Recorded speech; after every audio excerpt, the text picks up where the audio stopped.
Oke, bismillahirrahmanirrahim. Assalamualaikum warahmatullahi wabarakatuh. Jadi kita kembali lagi eh, di pertemuan kali ini, di kesempatan kali ini kita akan sama-sama mempelajari salah satu materi dari struktur data, yaitu pencarian biner atau dalam bahasa Inggrisnya binary search, ya, pencarian biner. Oke, jadi pencarian biner ini kalau kita bicara masalah teori dulu ya. Jadi pencarian biner itu adalah pencarian yang dilakukan setelah datanya urut. Jadi salah satu syarat untuk melakukan pencarian biner itu adalah datanya harus urut dulu. Mau ascending atau descending itu terserah, yang penting datanya sudah urut dulu. Nah, untuk pengurutan datanya sendiri, kalian bisa menggunakan bubble sort atau insertion sort atau metode-metode lain yang mungkin kalian sudah lebih familiar di situ. Nah, nanti setelah datanya itu urut, hal yang berikutnya kita lakukan adalah membagi dua data tersebut. Tentunya bagi dua ini adalah mencari data yang akan kita cari di indeks keberapa data itu berada. Seperti itu. Nah, kita coba dulu ya menjalankan program yang kebetulan sudah saya buat juga. Jadi kita coba jalankan dulu programnya. Kita coba contohkan cari data di antara 38, 2, 5, 4, 9, 7 ini. Kita coba cari angka 4 misalkan. Di sini ya, saya akan jelaskan. Jadi baris ke-8 itu adalah data yang ada sebuah array di situ dengan panjang arraynya adalah 7. Sehingga di sini saya tuliskan 7. Kalau misalkan kalian hitung 3, 1, 2, 3, 4, 5, 6, 7. Jadi jumlah datanya semua adalah 7. Dimana data ini sebelumnya belum dilakukan pengurutan data ya. Jadi datanya masih ngacak aja gitu.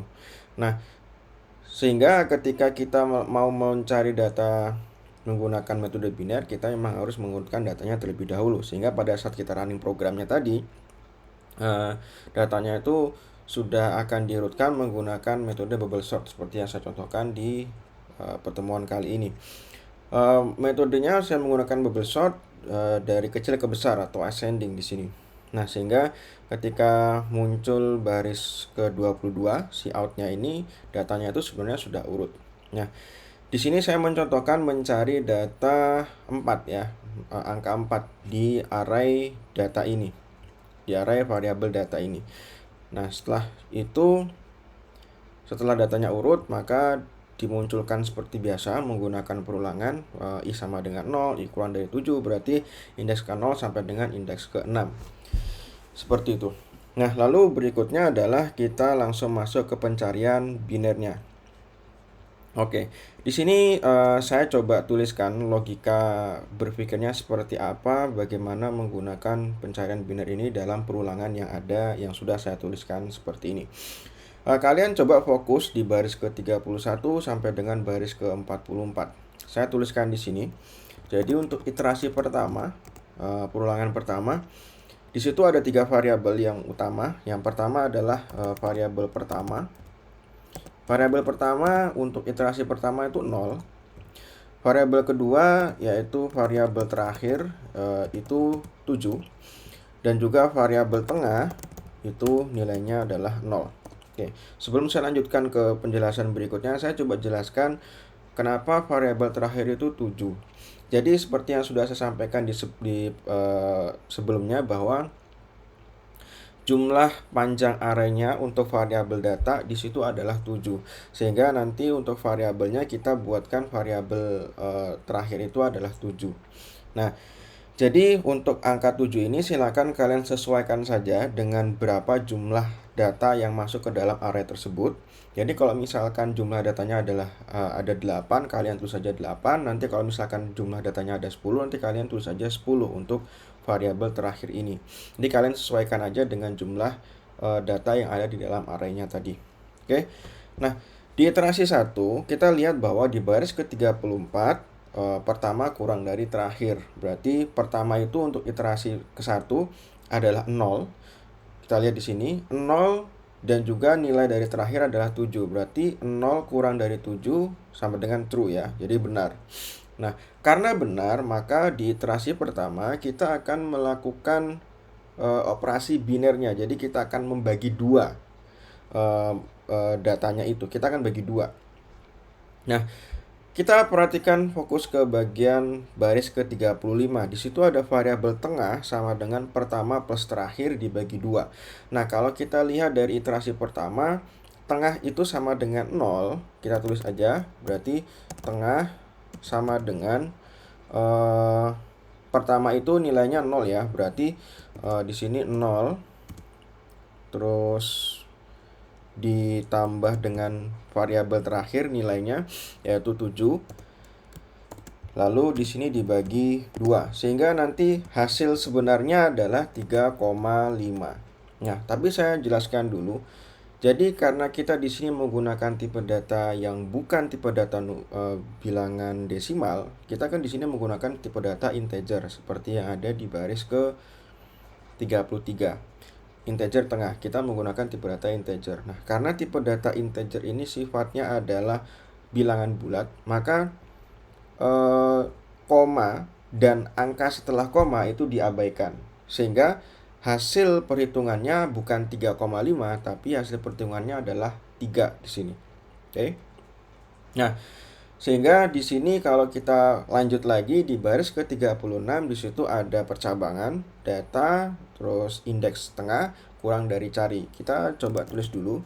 Data tengah di sini nilainya sudah 3 ya. Berarti indeks ketiga sama dengan kurang dari yang dicari adalah angka 4. Berarti seperti ini. Nah, di sini kita bisa lihat bahwa kalau kita terjemahkan ke dalam bentuk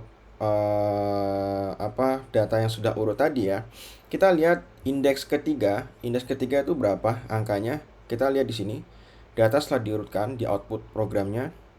2 itu 0, indeks ke 0, 3 itu indeks ke 1, 2 itu indeks ke 4 itu indeks ke-2 dan 5 itu indeks ke-3. Berarti di sini 5 kurang dari 3. Maka ini jawabannya adalah false. Salah ya, karena 5 kurang dari 3 itu jelas salah. Nah, di percabangan yang di baris ke-36 statementnya tidak akan dijalankan karena tidak memenuhi syarat. Di statement yang kedua, di else if itu juga tidak memenuhi syarat karena 5 sama dengan 3, ini 5 kurang dari 4 ya, maaf. Karena data yang kita cari 4. Nah, di statement yang berikutnya atau di percabangan berikutnya yang di baris ke-38, di situ juga tidak memenuhi karena 5 sama dengan 4 itu juga salah ya. Sehingga nanti langkah berikutnya adalah dia akan masuk ke baris 41. Sehingga nanti untuk iterasi kedua nilainya sudah berubah. Iterasi kedua di sini nilai pertama itu masih 0 sama dengan 0. Di nilai terakhir kita lihat nilai terakhir sama dengan tengah plus 1. Tadi di iterasi pertama tengah itu nilainya adalah 3 ditambah 1. Berarti sekarang untuk nilai dari variabel terakhir adalah 3 tambah 1. Berarti hasilnya adalah 4. Ini untuk iterasi kedua ya. Berarti nilainya sudah 4 untuk variabel terakhir dan bukan 7 lagi. Lalu berikutnya untuk nilai tengah, kita coba lihat nanti ya, karena kita harus lihat setelah perulangannya. Nah, sekarang kita fokus lagi untuk iterasi kedua di baris ke-34. Pertama dikurang terakhir. Di iterasi kedua, pertama nilainya masih 0, berarti 0 kurang dari 4. Jawabannya adalah true ya, benar. Sehingga karena dia benar, maka di sini kita akan menjalankan fungsi dari perhitungannya di baris ke-35.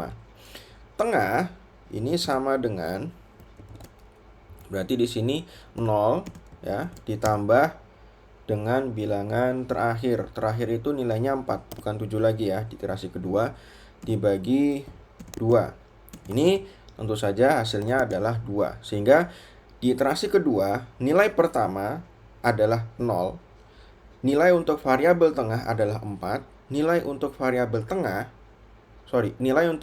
terakhir adalah 4, dan nilai untuk variabel tengah adalah 2. Jadi di sini di iterasi kedua, nilai dari variabel pertama, tengah, dan juga terakhir itu sudah berbeda.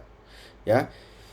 Sekarang kita sudah menyelesaikan bagian yang baris ke-35-nya, dan sekarang kita punya daftar baru. Nilai-nilai yang baru maksud saya. Sekarang kita coba lihat di baris ke-36.